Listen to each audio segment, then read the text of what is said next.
I'm going to be going through this history of the Blender game engine in a series of questions to kind of unfold what happened to it. Number one, what was it? What was the history of it? How did it rise? What was it used for? Number two, why was it removed from Blender? Where did it go? And number three, is it still alive today and can you use it? Okay, let's dive in.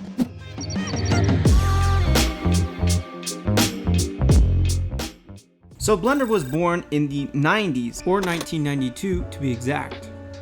The software was born at a wonderful time for the personal computer, just when it was taking off, and all those different things like 3D animation, 3D games, animated graphics were, absolutely exploding in popularity from all the new advancements in the technology and games coming out at the time. Blender in the game engine itself was created by a small Dutch software animation studio called NeoGeo. Whether out of love for the community or the hopes for people to be able to create whatever they want for free, or maybe just pure ambition, NeoGeo decided to create its own animation software from scratch, not using any of the previously used softwares for animation at the time. So in this part of the story, we need to jump forward a couple of years. So in 1998, Blender was made available to the public. Also, a new company was formed to oversee the development and distribution of Blender, largely via the internet. Blender was distributed as two separate versions, a free version and a version that was not free. This version was called Blender Publisher. So this was the only complete 3D animation and game creation package available at the time, when computer graphics and all those things were expensive because they were new technology growing very quickly. So at this time, the internet was growing like crazy, and that made any sort of online companies developed that allowed artists to share knowledge and their work very popular and gain a lot of traction. Blender was one of those. So I created a previous video on the history of Blender that covered what happened in the .com crash of 2002 with Blender and its source code being lost and all that stuff, and how it was brought back to life. So after a while, the Blender Institute was founded, or the Blender Foundation, and it had an animation and game studio that focused on movies and game development using Blender. Now, there was a bunch of cool movies that Blender created at the time to kind of showcase what the software was able to do, which is really cool. And actually, there was a couple games that started coming out from the Blender game engine. I believe the first one in recorded history was one called Burrow Turo, which was a funny little just platformer game created with the Blender software. Now, this was created in 2008, so it was created a long time ago. Also in the same year, there was a game that came out called Yo Frankie, and this one just was showcasing some really good technology for the time.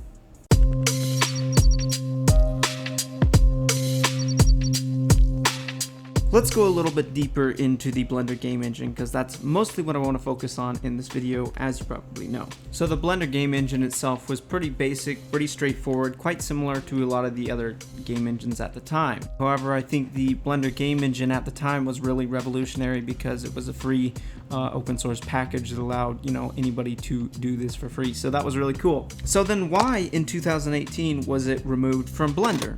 Well, it was dead.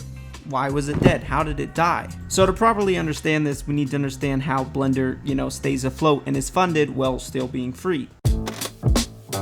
So since Blender was lost to the public in 2002, when the .com crash happened and brought back to life by the public, the Blender software has been basically run by the public.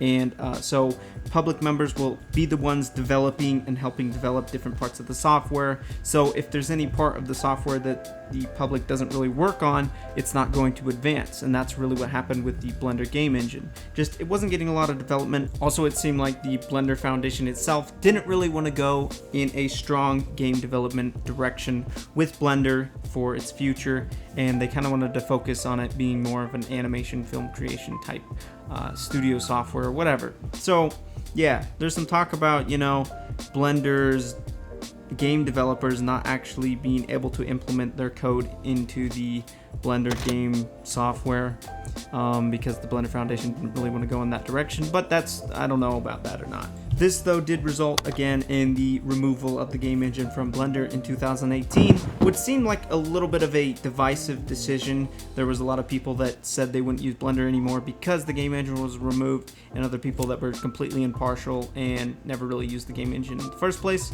But yeah, so that's how the game engine was really removed, why it was removed. And that kind of leaves us with the final question I wanted to answer, and that's, well, where is it today? Is it still alive? Is the game engine dead?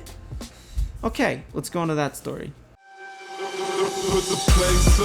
So there was a group of hardcore game developers that decided they wanted to rebirth the Blender game engine. The lead developer was a man named Tristan Arterius.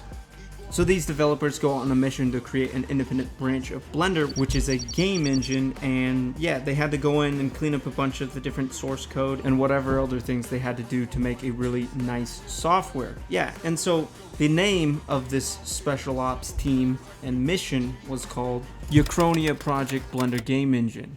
Yeah, crazy name, but that's where Upbge comes from. So I believe it was with the Blender 3.0 release that the Upbge game engine version, or independent version of Blender focused on game design, was released as well, using the built-in Blender 3.0 system or software to work around the game design. Now this again was primarily focused on game creation and game design, so that's what Upbge is. There was actually a couple pretty interesting games that were released with this software recently. One of them was called Crumb. It's like a combat game, fantasy I believe, but running around fighting people. It was kind of interesting. There was another really cool one that came out called Future's End.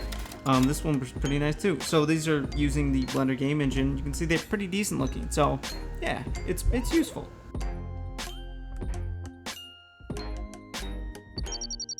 And there we go, we've answered all our questions. And with the outro here, I want to thank you for watching. Hopefully you got some value, learned a bit more about, one of your favorite softwares, Blender, and kind of the history of some different things you might not have known about the game engine, different parts like that. So thanks for watching. Again, have a great day, and see you later. Put the place up. Yeah, we know